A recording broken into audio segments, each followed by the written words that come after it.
दिवाली से पहले मोदी सरकार ने जनता को राहत देते हुए पेट्रोल और डीजल के उत्पाद शुल्क में 5 रुपए और 10 रुपए प्रति लीटर की कटौती की और साथ ही राज्य सरकारों से इस बात की अपील की है कि वे भी वैट दरों में कमी करें ताकि पेट्रोल और डीजल के दाम सस्ते हो सकें।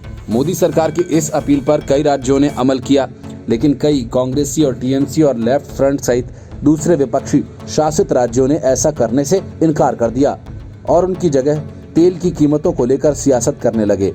इसकी वजह से कांग्रेस सरकार से भी ज्यादा टैक्स वसूलने वाली गहलोत सरकार राजस्थान की जनता से सबसे ज्यादा पैसे ऐंठ रही है।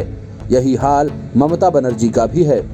ममता बनर्जी का फंडा साफ है कि अभी उन्हें वोट के लिए जनता के बीच जाना नहीं है और जब वक्त आएगा तब तक बात पुरानी पड़ जाएगी।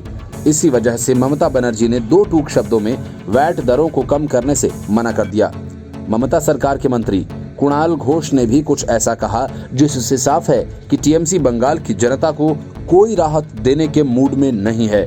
टीएमसी के राज्य महासचिव कुणाल घोष ने कहा कि बीजेपी सस्ती राजनीति कर रही है, उन्हें बेस प्राइस कम करना चाहिए और टैक्स प्रक्रिया को रिस्ट्रक्चर करना चाहिए।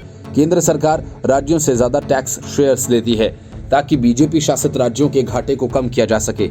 दरअसल केंद्र सरकार द्वारा पेट्रोल डीजल के उत्पाद शुल्क को कम किए जाने के बाद से इस मुद्दे पर राजनीति भी शुरू हो गई है। कई बीजेपी शासित राज्यों ने अपने यहाँ वैट की दरों में कमी की है, जिसके बाद से वहाँ पेट्रोल डीजल सस्ते हो गए हैं। लेकिन अभी भी कई गैर बीजेपी शासित राज्यों ने इस पर कुछ भी फैसला नहीं किया है। हाल ही में बीजेपी नेता सुशील कुमार मोदी ने विपक्षी दलों पर सवाल उठाते हुए लिखा था कि एनडीए शासित राज्यों ने वैट घटा दिया है। अब कांग्रेस शासित और अन्य राज्यों महाराष्ट्र, पंजाब, राजस्थान, तमिलनाडु और आंध्र प्रदेश की बारी है। पश्चिम बंगाल में टीएमसी भी बीजेपी के निशाने पर आ गई है। बीजेपी नेता शुवेंदु अधिकारी ने राज्य की ममता सरकार से वैट घटाने की मांग की तो टीएमसी ने इसे सस्ती राजनीतिक नौटंकी करार दिया।